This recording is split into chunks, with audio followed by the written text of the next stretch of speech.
Hey guys, it's Adam. I hope you're doing fantastic. Welcome to Do You Watch Anime, a show where I sit down with a guest every week and ask them, do you watch anime? And we go from there. And today, joining me today is cosplayer and voice actor in such anime as Dragon Ball Daima and the brilliant healers New Life in the Shadows. Nia Celeste, how are you today? Hello! I'm very tired. How are you? It probably doesn't feel like that. It probably doesn't seem that way, but I promise you, I woke up at like 9 in the morning and I've been prepping ever since. Yeah. Oh my god. So, do you watch anime? It's been a little bit. Admittedly, I do watch anime, but my taste in it is very dated. Okay. So it's gonna be a little bit sad today. This podcast is gonna be very short. So how did you originally get into watching anime? So I originally watched anime in my formative years, probably about middle school. I want to say my first anime, technically, it was Pokemon on Cartoon Network and stuff like that. But real stuff, anime that I actually sat down and watched, albeit illegally, was Lucky Star on YouTube. Oh wow, yeah. That was my first full anime, and I found it just completely full dubbed episode 1 through I think it was 18. Oh my god. We had the full season on just YouTube, just sitting there. And younger me was like, I've never heard of that in my life. What is the I like sausage meme? Why are they cheerleaders doing this dance? And it's changed my life ever since then. I still kind of watch Lucky Star to this day. I still need to cosplay it, admittedly, because it changed my entire life. It changed my entire view. But ever since then, I just kind of watch anime that I know front to back. Anything that is new scares me. So, yes, I do watch anime, but not much. Oh my god, So what was it about Lucky Star that kind of you were like, okay, I gotta watch this? I think it was the slice of life aspect. My family, close family of mine, my cousin, I think, got me into one anime called Kill Me Baby. That was another slice of life, but also kind of a little action anime. And then I got into other kind of anime that was maybe a little bit connected in a way. In my mind, I thought it was connected, kind of like Panty and Stocking. I wanted to watch Nichijou, but kind of like that little goofy, very 2D childlike animation, which Panty and Stocking is definitely not childlike. Yeah, no. But that's okay, because the way it was animated, it just kind of scratched my brain, you know? And there was also other video games that had anime that I was totally into as a child, which I, granted, should not have been. I got into Ace Attorney at a very, very, very young age. Okay. And ever since then, that show and series has entirely taken up my entire life and my entire frame of thinking. I'm so serious. It's so good, and a 10-year-old should not be consuming it. But it's okay. No. It's okay. It's totally okay. Yeah. Because that was just where my head was at the time. It was either very slice of life, very cutesy, oh, we're all just schoolgirls having fun. And then the other page is this dude just died, and we have to solve his murder in 2 hours before we all die. So, those were my two favorite types of interest. It was very much horror and then very much cutesy slice of life. So, Corpse Party, Ace Attorney, Danganronpa. That's all the stuff I consumed when I was 10 to 13. Yeah. And other stuff Lucky Star, Osumatsu-san, All Saints Street. Again, very cutesy. And you're what? There's no in between. Oh my god. So what's a show that you have to go I swear it's good. I swear. Okay, so it's gonna be back into the horror again. Yeah. Okay. My first ever series in terms of manga that I've completed, Promised Neverland. That is my favorite manga series to this date. And when I heard that season 2 was announced, I was so what season 2? It didn't happen. Exactly! See, and that's when I realized I think I had a gas leak in my home, because when I went to go into Crunchyroll and I checked season 2, there was no season 2. Yeah. Strange. So weird. So really weird. Really, really weird. Yeah. I wish they made a season 2 and then they tackled all of my favorite genre, like all of my favorite chapters in the arc. But I don't know that happened. It's whatever. It's fine. It's never gonna happen, and it's cool. No, it's fine. It's chill. fine. I'm actually so chill with that. Yeah. I watched like 3 episodes of season 2, and my boyfriend had to physically restrain me to like stop watching the episode. It was really bad. It was really, really, really bad. So I just kind of focus on season 1, and nothing ever exists ever again. Nothing other than that exists. Yeah. But other than that, love Promised Neverland. Love the characters. Emma is someone I aspire to be. She's everything to me. I love her. I love Norman. I love Ray. I freaking can I cuss? Yeah. I fucking love Baby Phil. Every time I saw his face, I was like, yeah, I felt like I was watching like a football show or something, because I know how people feel whenever their favorite team like wins. I see Baby Phil, I'm like, fuck yeah, Baby Phil. Yeah. Oh my god. So I promise that show is good. You just have to drop everything after season 1 and then read the book. I promise. Everything else is good. Other than that, all of my other interests kind of go into like forms of I'm staring at one of my favorite series of all time. I don't know if you've ever heard of Perfect Blue. Oh, yeah. Favorite horror movie of all time. Oh, wow, yeah. I promise you it's really good. It's very confusing and mentally jarring, and you might have a panic attack like I did when I first watched it, but it's really good. Yeah. I promise you it's so fire. I promise. Whenever I talk about it, I feel like an insane person, like in a straitjacket. I'm like, no, Mima's my favorite character. I promise you. I'm normal. You can't let me talk about Perfect Blue. I promise. It's really good. But those two, if you can't tell that down the road we're going of like horror and like casual anime, it's gonna get a lot into that.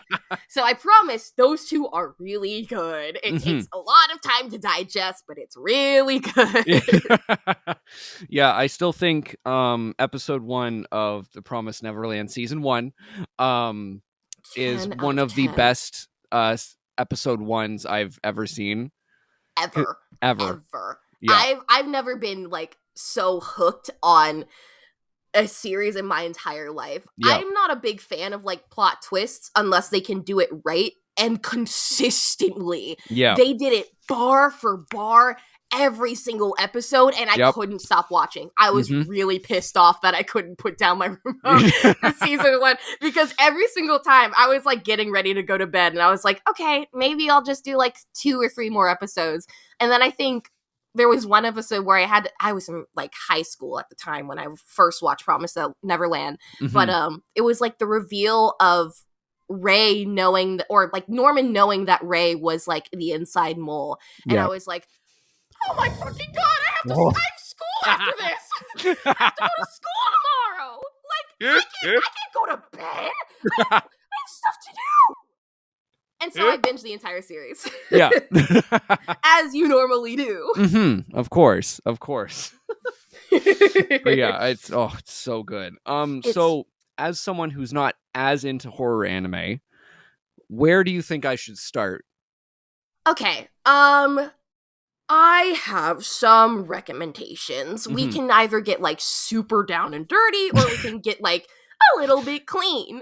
Because I do have recommendations, but depending on the person, they may be like, oh, I'm not into blood, or I'm just not into murder, and I'm like, you're lame, but yeah, it's I was fine. like, hello? You're just super lame. But if you've ever heard of Corpse Party, okay, yeah. I play the game. I don't think I've watched the anime. Other than that, Ace Attorney, even though it's not like a true horror, it does have like themes of comedy, a lot of like non-seriousness that I really do love from time to time. other than that, I'd have to really think on it for like Mm-hmm. horror. Yeah. There's one that is currently leaving me, and that's okay because Mm-hmm. I'll search this up while we're talking. I promise. I'll search this up and I'll do a good job at finding one of my favorite horror animes. Oh my god, yeah, because like I've seen, Parasite and like Oh, that's a good one. yeah, and like, kind of like the hallmarks, right? And then I'm just Yeah. like, because I have people on here all the time being like, I love horror anime, and I'm like, okay. Okay. I was like, Not very specific. yeah. Oh my god, yeah. Oh, I don't know if you've ever heard of it's getting an anime like right now, but the manga itself has been The Summer That Hikaru Died. oh, That so good. is So good. that is a really good one. That Yeah. is a really, really good one. I Mhm. cannot recommend it higher enough. It is so truly such a like chef's Yep. kiss of like that's going to haunt me forever. I know that Chainsaw Man in itself is not a horror, but there are some There are moments some- where I truly would have shit my pants. Yes. if I was in certain circumstances. What other? There was like one I don't think I watched this series in the dark. I might have. Oh, I'm losing it again because I keep on watching Slice of Life and like stuff that I've seen over and over again. I'd say Berserk, but that's not even a horror. That's just sad. That's just Berserk sad. is just sad. Yeah, it's just it's sad. really, really sad. Yeah. It's like, Let's see. I'm searching up like horror anime on Crunchyroll itself, and I know that there's a bunch of other stuff that's not on. Now I haven't seen Paprika, but I've heard a lot so good. of heavy recommendations for Yeah. Paprika. You've seen it? Yeah, I have it on Blu-ray. It's so good. Oh, okay. Yeah, I have to immediately sit down and watch that. Yeah. Other than that, I know I need to watch Made in Abyss. I know that people have been saying like don't touch Made in Abyss, but like I think I'll be fine. Cut to like me in 2 weeks where I'm gonna be like, oh, that shit was awful. Why did I watch that? Why did I watch it? Why did I put that on myself? Yeah, I went in blind completely, like didn't know, like my friend was like, oh, you should watch this anime, and I was like, absolutely, and I was like, oh, cute kids, and I was like, episode 1 ended, and I was like, what the fuck is this? Yeah, no, I know that I also need to finish Madoka Magica. So those are probably like some of my top recommendations. And may I ask, have you seen Perfect Blue? I haven't. I've heard so good things. Okay, so that Yeah. is my recommendation. My true recommendation is Perfect Blue. I've never physically felt so ill in my life other than watching 2 movies. That is Nope from Jordan Peele and Perfect Blue. Wow. Perfect Blue made me feel absolute dread for what's to come. You don't know what's going to happen. So many times I've been truly mind fucked during this entire movie. And I'm doing like this little thing because there's a little poster of Perfect Blue right here. And so now that I'm thinking about it, I'm staring right in her face.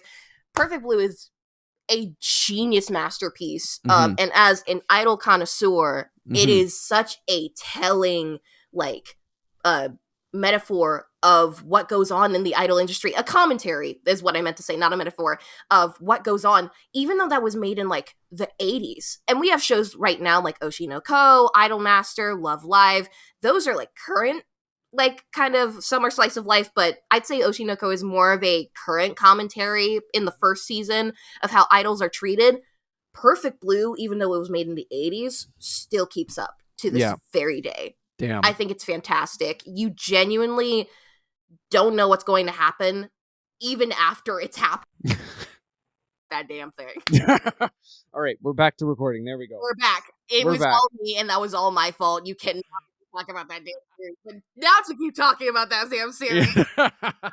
I genuinely cannot give like too much details without getting into spoiler territory, but the most I can give is that it follows an idol named Mima. She is making a transition into being an idol to an actress. Okay, and someone in her life, like one of her fans, does not take that very well.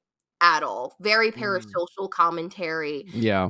the idol fan industry, and it's so beautifully made. The music is haunting. It's awful. It gives me shivers to the spine, shivers to my spine just thinking about it. Characters are great. Story is great. Character design is amazing. Oh my god. Just thinking about it from a fan of Idol standpoint, it's just so delicious. I could eat it for days and I would still not be tired. Hmm. Oh my god. Okay, that's on the list because So damn. so good. Yeah, So good. So I good. love it. So, moving from horror to slice of life, when Ooh. you're choosing a slice of life, how what goes like? What are some of the check marks? They're like, okay, it has this, this, and this. I want to watch it.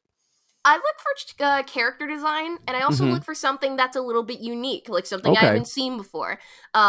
Probably my number one, I think I mentioned it before, was All Saints Street. That Yeah. is something I've never seen before. It is a Chinese animation that was a manhwa, but now Hmm. got an anime. Focuses around a bunch of like supernatural beings. So we follow this main character named Neil. He is a devil from hell (parentheses Australia), and that's canonically where he is from. And so he travels from hell to a nearby like city. I Hmm. believe it takes place in China. I believe. Um, and he falls in love with this angel named Lily, and she has this older brother who runs the apartments that they stay at. His name is oh god, what is his name? What's his name? Oh Yeah. god. Yeah. Wait. Wait, I'm losing all sense of self. Wait, okay. There's Lily, and then I just typed in All Saints. Now I they probably think I'm Catholic. Okay. There's Neil, there's Lily, and then there's drumroll please. I need to make up for lost time.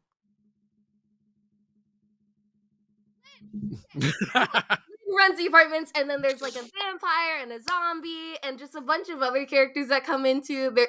There's like one American zombie, and like he runs everything for us. He's basically the standard American. Oh god. Great, I love him. He's great. He's awesome. But I look for character design, and I look for like any unique storyline if there Hmm. is one. Usually I don't care for storyline, but if it's like, oh, we just like to show off our day to day, I'm an immediate sucker. If you pull me in with good character design, I'm very manipulable. Yep. That is for sure. Same for Osumatsu-san. Even though it's Hmm. very popular in Japan, we have our tiny little community in the States. And it's really, really old, but also very, very memorable, just Hmm. worldwide. It follows six sextuplets. And in Osumatsu-san, in Osumatsu-kun, they used to be like kids. Now in Yeah. San, it follows them as full-grown adults. Hmm. Beats. They have no job, no girlfriend, basically no life. They're cute. They're everything to me. Well, I should emphasize they are cute to me. They're Hmm. everything to me. They're not very cute. They're Yeah. not very hot. But it basically just follows all the shenanigans that they do. If you can get me with like gags and Hmm. character design and unique story, I am yours forever. I will spend so much money on your series. I have so much merch in my home. Yeah. Yeah. Heck yeah. Yeah. I'm a huge, like, probably one of my favorites. I can't pick a favorite slice of life. That's so hard. Really? But one of my favorites is Laid Back Camp. Ah, I need to watch that. It's Yes. so good. It's so comfy. It's literally I put it on and I just relax. It's so chill. They make the food look amazing. I always get hungry. Oh, and it's just so chill. Oh, it's I so don't know if you've nice. ever seen Dungeon Meshi. It's definitely Yeah. not a slice of life, but the No. food that they the food that they make in Yep. there Oh, makes me so hungry. yeah. Every single time. And the sheer the fact that I was like, I'm gonna love this by when Senchi's like, we're gonna cook a slime, and I'm like, that's disgusting. And then he made it look great, and I'm like, Delicious. yeah. I'm like, oh god damn it. I knew I was gonna love the series whenever I saw like ridiculous faces. Just what was it? I think Chilchuck was like, "Oh my god, you're one of those people." I was like, "Oh, I'm gonna love this series. It's always like the comebacks that they have in that show where I'm like, Yeah. oh, I'm gonna love this show. This show's Yeah. gonna be great. Oh my god, yeah. There's another one not a lot of people watched, unfortunately. VTuber Legend was the funniest. Yes. Oh So my god. good. Yes. So many of my friends were in that show. Yes, I same. Yeah. loved it. I Yeah. loved it. Yeah. God, that show is so amazing just to watch. Yeah. Admittedly, I was so jealous of my friends that did get into that show because of how much I love VTubers. Not just idols as well. I don't know if you can see it in the back shelf, like right over there. It's probably a little bit too cut off Yeah. at the camera, Mhm. but I have an entire VTuber shrine dedicated to my Kamiyoshis. Oh wow. As well as one of my favorite horror games, Needy Streamer Overload. Okay, yeah. This focuses around like basically being the girlfriend of an aspiring VTuber. Oh, So interesting. very, very much big VTuber fan. My Kamiyoshis are the dogs in Hololive. So Fuamoko and Korone. She was my number one. And she will always will be. Yeah. Oh my god. Yeah. But literally, I was like, okay, this looks kind of funny, and then episode 1, I'm like, did they just say cuck? Like I was like, did they just say cum? Like what? Like what is going on right now? Yeah, literally modern anime, and I knew from the very get go I was in love. I was like, God damn it, I need to watch every single episode of this. Yeah, and literally. I'm an addict. Yep. I was like, and then I showed my friends. I was like, you got to watch this, and they're like, this is too weird. And I was like, no, you're wrong. No, it's not. I promise it's peak. I promise. I promise. I promise. She just bottle feeds the main character. It's fine. It's fine. We don't talk about that. I just kind of look away. Anytime there's something weird, I'm just kind of. I know they have to make their money somehow. It's fine. Yep. I love it. One of my other favorites is No Katan. Yes. Oh my god, so good. Literally, I saw the trailer and I was like, I need this in my life, like right now. I saw the You Deer, like the what was it called? I can't remember the game. The Bloodborne, or not Bloodborne, Dark Souls. Dark Souls. Yeah. Yes, I saw the Dark Souls reference in there, and immediately I was like, God damn it, I gotta watch all of it. Yeah. I saw the Tokyo Revengers reference, and I was like, yep. I'm definitely in. I felt like a pawn in their goddamn hand. It felt like it was like actually hand fed to me, and I'm just a tiny pathetic baby. Yeah. I ate it up. Yeah. Like I'm a huge fan of comedy anime, so like I was like, this is my bread and butter. This is, you know, it's just so good. And the 3D deer, it's hilarious. It's hilarious. Absolutely hilarious to me. Yeah. Absolute. Peak. So absolute good. Peak. I know that Spy Family is like also in action, but it does have like comedy elements in there. Yeah. Gets me absolutely laughing. Absolutely tear like jerking in my bed. Yeah. Alia sometimes hides her feelings in Russian is also yes, goddamn hilarious. Yes. That one I was just like, because like my favorite anime genre is romance, and like straight up. So I was like, cute romance, different kind of vibe, okay. And then they opened their mouths, and I was like, this is also a comedy as much as it is romance. Like, oh my god, this is so good. Oh god. I'm not a typical romance person, but something that did catch my eye was Seven Time Loop, because it was so genuinely good. Something that I really love are like princess romances or something like that. Anything that's very royal. So whenever the main character opened her mouth, immediately I was just like, I'm in love with you. I'm in love with you. Yeah. And I want to see you just happy. Yeah, I love that. Yeah. There was one we watched a couple months ago that so I've been really into like mystery, like anime with mystery in it recently, and why the Ray Liana was in the Duke's mansion is technically an isekai, but like also I don't know, it's up in the air if it's an isekai. And oh my god, literally we binged it like 3 days, maybe. Interesting. Yeah, she gets reincarnated as like a side character in a book that is supposed to die, and she's like, I don't want to die, and so it kind of throws off the whole thing, and then she falls in love with or the Duke, who uh who that's Hey, you need not explain yourself Yeah. anymore. I already put it in my watch list for you. Yeah, so good. It is so good. Hi, I'm Steve Yurko. And I'm Tara Sands. Now available from Maji Media is our new podcast, 4Kids Flashback. 4Kids is the company who brought you the English dub of Pokemon in the late 90s and so many other shows like Yu-Gi-Oh!, Shaman King, Teenage Mutant Ninja Turtles, Kirby, the infamous One Piece dub, and so many more. We'll be talking to the people who worked at 4Kids. Actors, directors, writers, editors, producers, engineers, you get the point. And hopefully get the answers to questions both you and I have about the company. I actually worked there as a voice actor on some of the shows. And I was a kid watching the shows and remember way more than Tara does. And thank God for that. Steve is actually a professional storyboard artist, which gives some really unique insights into anime and animation. Subscribe today wherever you get your podcasts. That's the number 4 Kids Flashback. Hey guys, welcome to the Patreon portion of today's episode. And if you want to join the Patreon, there are a few different tiers, like shoutouts on the episodes, as well as exclusive videos and behind-the-scenes content, and so much more, and even the episode a day early. Thank you to Geo, Keith, Blythe, Bunny, Mikey, Sheba, and Brooke. And if you want to join the Patreon or find out more, the link will be down below.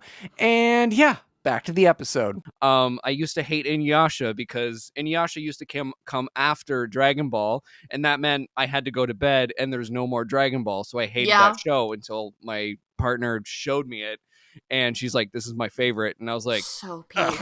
And then it's so peak. And then I watched the whole thing, and I was like, "Damn it, it's so good." It is unfortunately peak, I fear. Yep. It's I know that feeling all too well of like hating something just for like hating something and then actually getting into it and you're like, fuck, this is good. Yep. This is good. I mean, I still hate it, but I have a rent-a-girlfriend shrine, so like, yeah. I'm so sorry. Yeah. That ending, I'm so sorry. Oh, yeah, it's not even the ending. It's not even done yet. No. It's not even done. No. You know what? That was just the... I know next to nothing. Everyone's saying the ending. I'm like, it's not the ending. Trust me. It's not. That's all I saw? Yep. I'm sorry for my stupidity. I made a mistake. No. I wish it was the ending, honestly.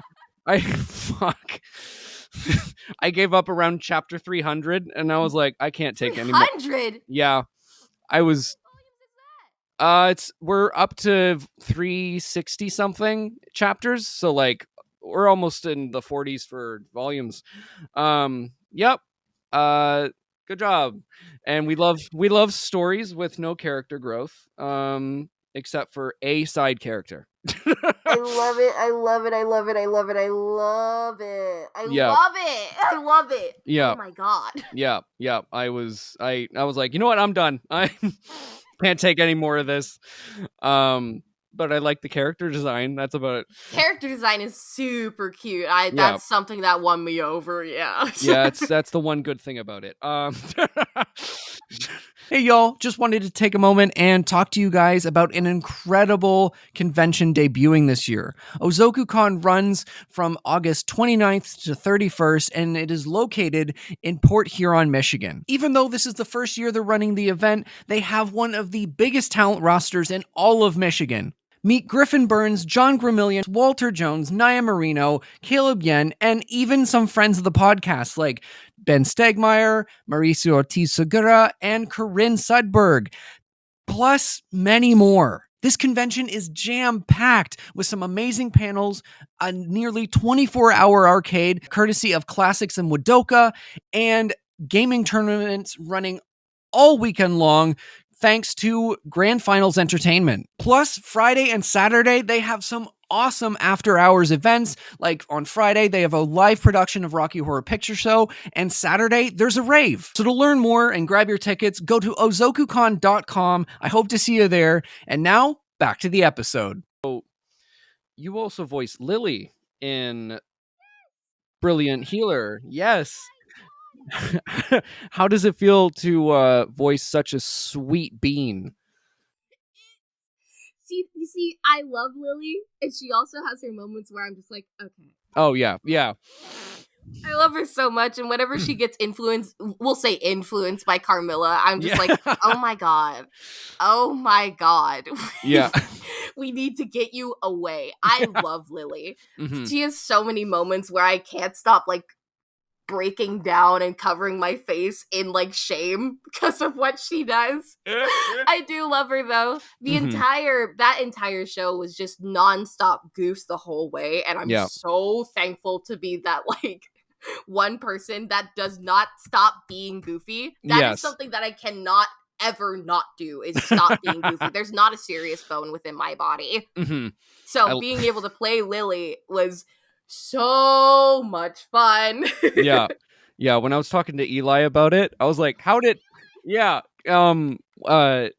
was it being like kind of toned down, because he's such a like ball of energy, and just Xenos is very, like that. I'm like, how did that work? And he's like, it was so hard. It's very hard. Yeah. I remember one session, I was so desperately, like, wanting to play off of Eli, and I think I heard him say, oh, hell no, in my ears. Immediately, I fell to my knees, and I could not stop crying for a good 3 minutes. It was so funny. I love Eli. Oh, my God. Yeah, I love that boy. Oh, my God. It's my everything. So from an acting standpoint, how was doing, I think it's the second episode, that's backstory of Lily? Oh my god, yes. Yes, the like the running episode, like basically the slave episode. Yeah. That was a trip, because I don't really, when I get like characters, I don't know how many chances I get when I'm like serious or like a grounded, like terrifying performance. So I take those with a lot of heart. I try to do my best in those scenes that I get. Another character that was kind of like that was Ren in Seven Prince. There was a lot of crying and screaming and kicking and yelling. And that's something I've always wanted to do. I love like horror media, so I want to do like my best in like horror or grounded type of scenes that I get. So being able to play Lily in that scene was honestly a little bit sad, because I never thought I would ever have to see her in that sort of situation. You know what I mean?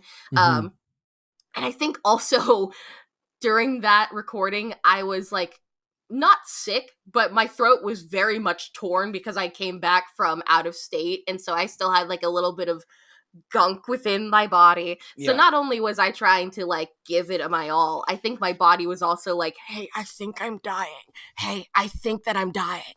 Hey, just so you know, I think we're dying. So trying to combat that feeling, and also like my mind was like, oh god, maybe this isn't my best performance, maybe I'm not doing all that good. The entire like scene that I was recording for, I was so in my head, it was not good, but it actually came out really, really, really good, so I'm really glad for that. Yeah, when I was watching it for Eli's interview, I got to episode 2, and I was like, oh no, we're going that way, okay. Yeah, and then I was like, your performance was fantastic, I will say that. Thank you. Yeah. I genuinely appreciate that. Call me sadistic, but I like making people cry with my performances. No, that's valid. Call me a masochist, call me a sadist, whatever, I don't care. Whenever I do get moments where it's like, okay, this is going to get really bad, so I'm sorry for like I remember one of my directors saying like, I'm sorry for throwing you into the fire so early. I was like, no dude, do it, Do it. I want to do it. Please. Oh my god. Yeah, I was like, oh, my sweet baby. Oh, My sweet baby girl. Lily Yeah. is everything. I feel so bad. She gets Yeah. to have a little bit of a devious moment every now and again from what she's been through. yeah, deserved. Absolutely Oh my god. deserved. Yeah. Sweet bean. Yeah, when I had Tara Sands on a couple months ago, she was talking about because she was the original Bulbasaur, she was in, Pokemon, and she's like, it's this is gonna sound kind of weird, but like I like it. I like to know when kids cried during my performances, and I was like, I mean, I get it. No, be sweet. Yeah. Be sweet. Yeah. I was like, that's valid. Like, Just in a more serious manner, I Mhm. think it's very honoring knowing that my performance can evoke some sort of emotion throughout someone. yeah. No matter who it is. That's something that I've always wanted to do, is evoke emotions in people whenever I was in theater, whenever I've been acting or voice acting. I've always wanted to make sure that people understand how much that I put into this. So much that maybe it's a little bit emotionally moving. So when I get things like, oh, you made me laugh, or you made me cry, or you just made me so upset on your behalf, I'm like, yes, good. Yes, more of that, please. Yes. Oh my god, I love. So also, you popped into one of my favorite anime, frieren, for a little bit. Yeah. How is getting to be a part of that, even just like a small bit? So much fun because, well, honestly, a little scary because I don't play like emotionally constipated Yeah. characters that well. Mhm. Or at least I thought that I didn't before I got to play Edel. Mhm. And when I did get to play Edel, it was like my very first fight scene I ever got to record for. That was super dynamic, and like she was actually like throwing punches and throwing powers and commands and things. I was very excited. I was very, very, very excited to be a part of Frieren in any way possible. So playing Edel and finding out that she's more of an important character in the manga, that just made me super, super, super excited. Yeah. It's also, she's just very cute. Yeah. I think she's a super duper cutie. Yeah. So Yeah. that was very fun. Yeah, and it's so funny because when I was first watching it, I was obviously huge My Hero fan, grew up with Dragon Ball. I was like, is that Chris Sabat? Yeah! I was like, I remember also like recording, and I hear like a deep voice in my left ear, and I'm like, am I acting with Christopher Sabat right now? Is that who's next to me? That's terrifying. Hey, that's terrifying. Okay. Just trying to like suppress all like nerdiness in my soul without being like, that's someone who absolutely actually raised me. That Yeah. yuck. Oh my gosh, that's awesome. Super awesome, but also yuck. Yeah. I think also recording that scene was a little bit of a doozy because the day before, I'm in a relationship with my partner of about 5 years now. We had broken the distance. Originally, we were long distance, and the day before, I had made an 18-hour trip driving from Illinois down to Texas, and I got asked to record, and I was like, you know what? Sure, why not? Let's do it. Actually, let's do it. Yeah. So recording coming off of a 18-hour road trip, no stop, absolutely not stopping. We had a cat in our U-Haul.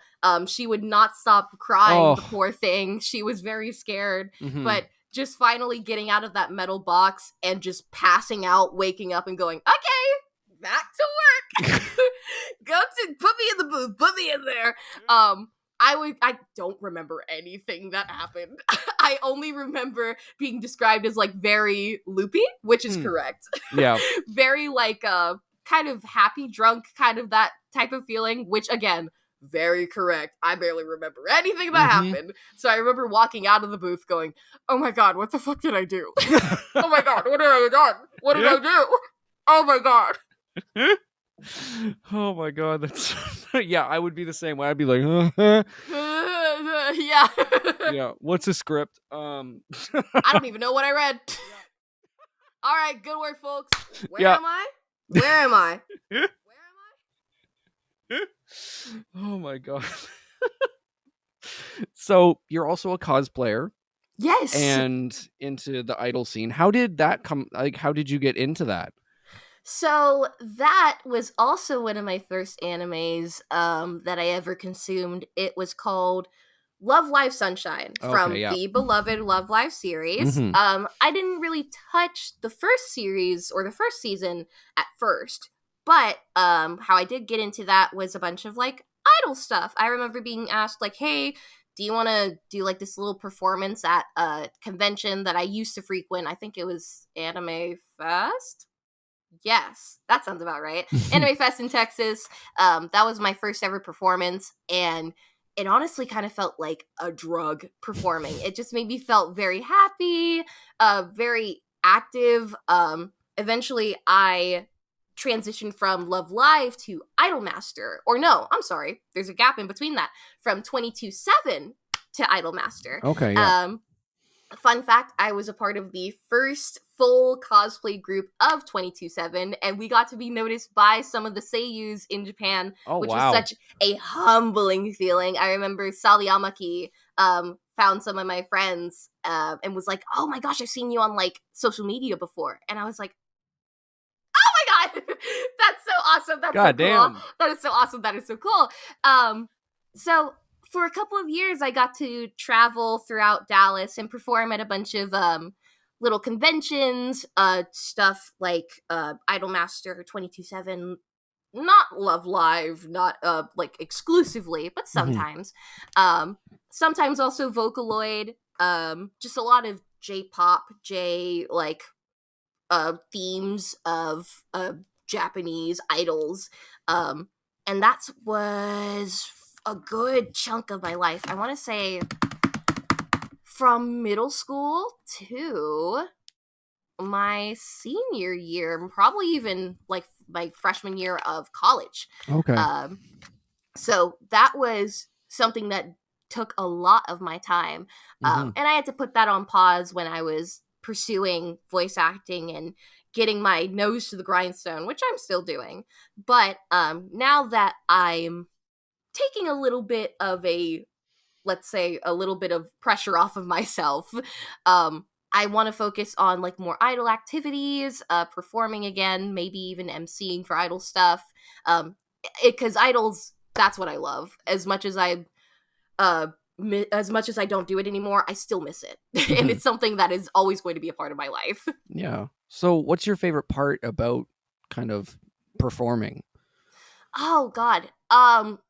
So the practicing part is hard. Yeah. But I think seeing like and hearing crowds' reactions, I don't know if you know like wotages, they're kind of like a crowd chants, like a call and response, stuff like that. Yep. Hearing that in the crowd is always like, that's like my blood. That's like my adrenaline, because in my head, I'm also doing the idol chants. Because when I'm not on the stage, I'm in the pit. I am the one that's like directing the idol chants and screaming a lot. Yeah. I'm screaming a lot. I'm screaming a hell of a lot. So if you ever go to an idol concert, you will probably hear me about 20 miles away. But just being able to connect with fans in our own way, because even though we're not like the actual seiyus, we're still being able to perform as characters that we all love. It's such a fun feeling just being able to connect as one in that moment. It's super, super fun. And I really do love cosplaying and idling, doing stuff like that. Oh, I love that. Like, I also cosplay sometimes when I'm not busy with the show. And yeah, I got into it 2019. Yeah, 2019. And yeah, my partner started, she wanted to do a whole, she's like, I'm gonna make an Instagram, blah blah blah. I was like, awesome. And then we did like this wrestling cosplay shoot thing in an actual like wrestling ring. Fucking lucky? What? Wait, Yeah. could you rent that out? You can do that? If you find just a indie wrestling thing, you can probably rent the ring, it was crazy. And I we have did plans after this.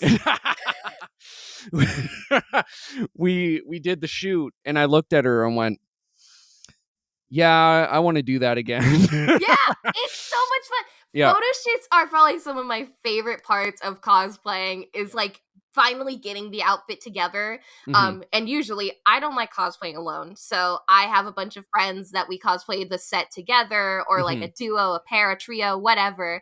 And seeing each other in the outfit for the first time, it's definitely like a fucking feeling of like, like the Spider-Man pointing meme of like, oh my god, we all look so cool. Yeah, and like that's how I grew this, was through my cosplay friends, and like I started this show with just interviewing my friends who like do cosplay and stuff and everything. And like my friends recently made me a cosplay for free, and I'm like, why did you do that? I'll feed you, I guess. They're like, I was like, sweet. Yeah, I was like, do you want money? They're like, nah. I was like, okay, thanks. That's usually how that goes. Yeah, they're like, I wanted to make the One Piece cosplay for you, and I'm like, yeah. Who they was made it? me. It wasn't Jinbei, was it? Over there, No, your little wall. No, that's just was it? Oh yeah, it's Daniel's signature as well. Oh, yeah, I'm building a like whoever I have on the show, I get their signature and I put up on the wall. that's freaking awesome. Yeah, but they made me Whitebeard. Whoa! Yeah, the whole mustache and everything. I would definitely, I can see how you're like, are you sure you don't want me to pay you? Yeah. That is a lot of effort.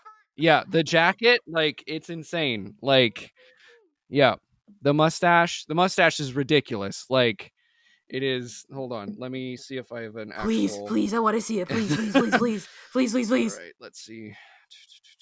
Connect, there we go. Should be, oh yeah. There's the, yeah. Oh yeah, that. Yeah. First of all, that's incredible. Second of all, fuck you for free. That is. I know. I'm like, awesome. I can get you One Piece cards, and they're like, yeah, sure. They weren't even expecting anything, and I'm like, what? Let me pay you for your work, please. Like, stresses me. Yeah. Absolutely stresses me. Yeah. I'm like, let me just pay you for your work, and they're like, I'm like, it's fine. Yeah. Like, what do you mean it's fine? My dog, don't you make a living off of this? Yeah. You should make a living off of this. I'm like, I was like, Jesus, dude, that's insane. No, I'm nowhere near that, like, craftsmanship of, like, making my own outfits. I make my own wigs sometimes, so when my friends make my outfits for me, I'm just like, I will give you the world. Yeah. I will give you anything. You can take my car.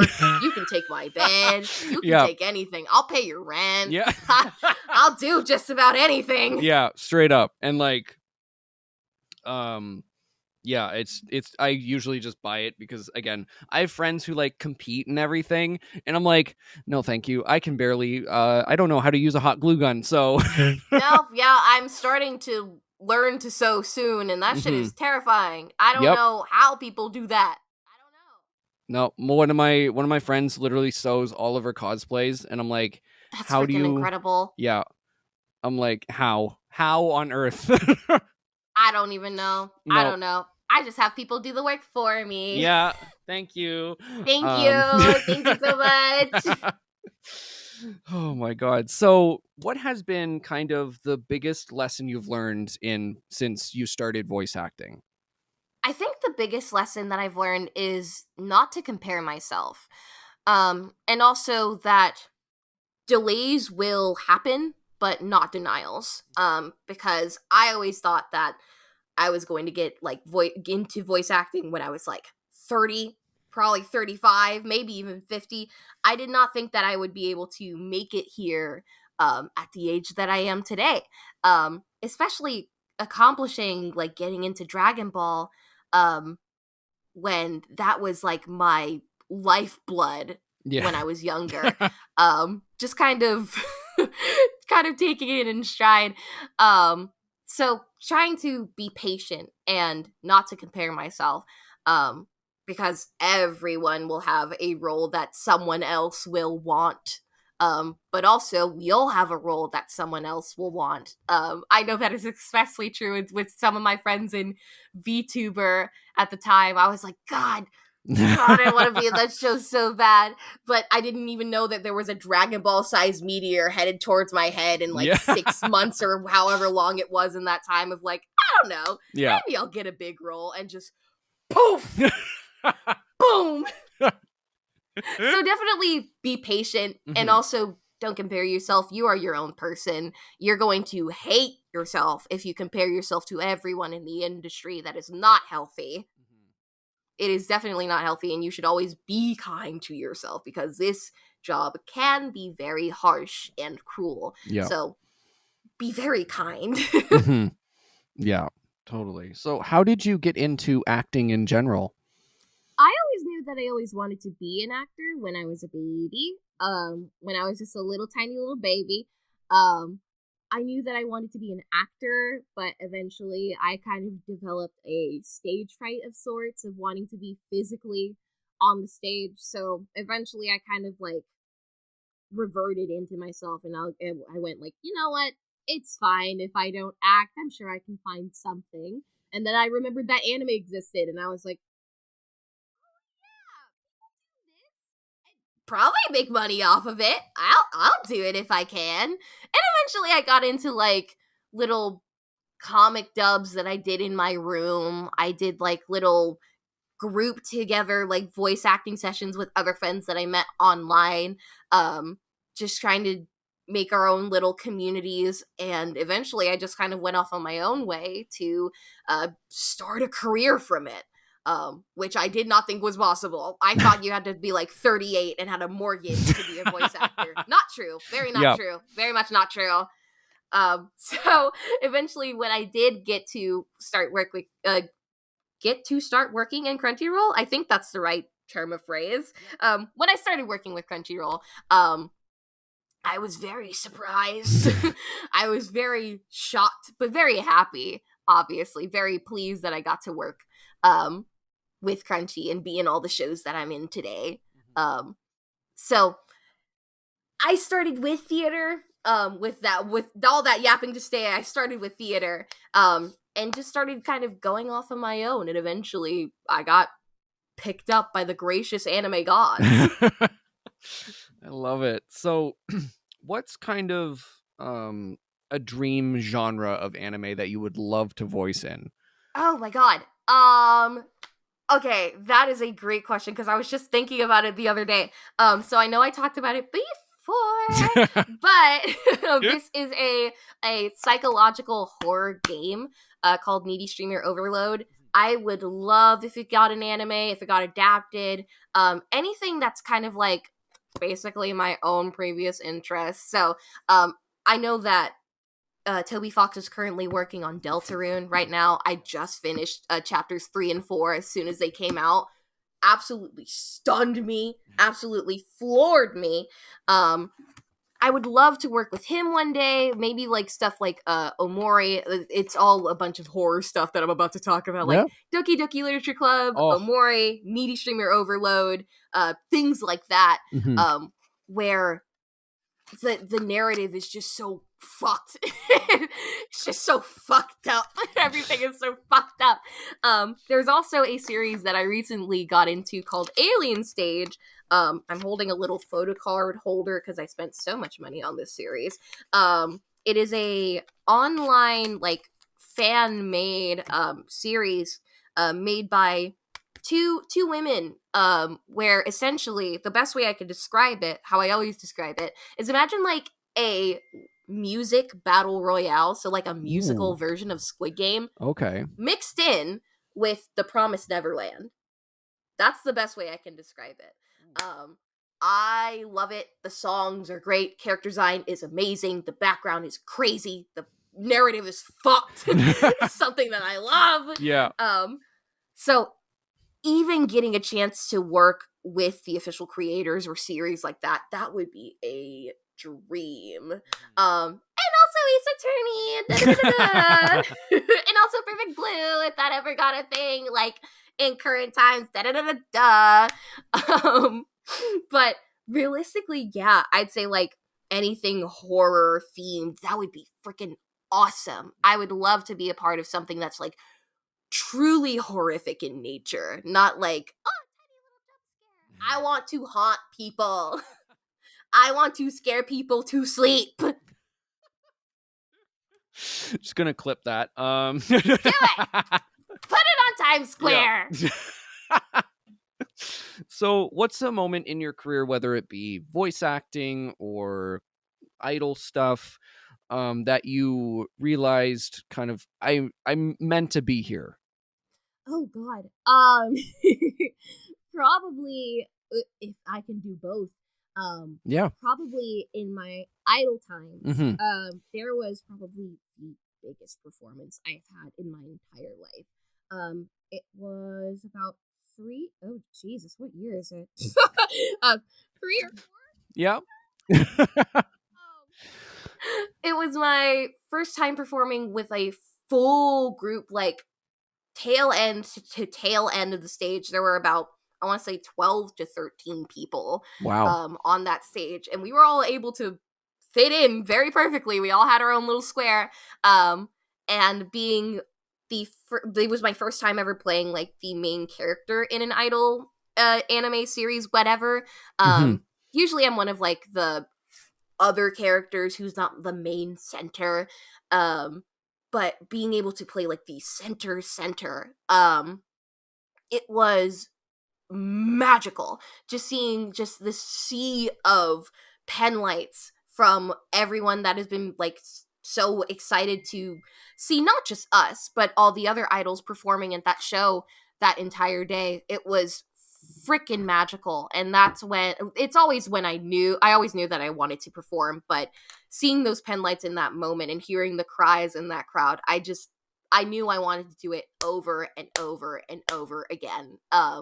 And also just being able to perform with my group, all of my idol members, I love them with all of my heart. So there was one dance that we performed called 13 Count. And in 13 Count, there was a circle that they made around me. And I know I got to, like, look at all of their faces individually in that moment and try not to cry. I tried very hard not to cry. It was very hard not crying. We all cried.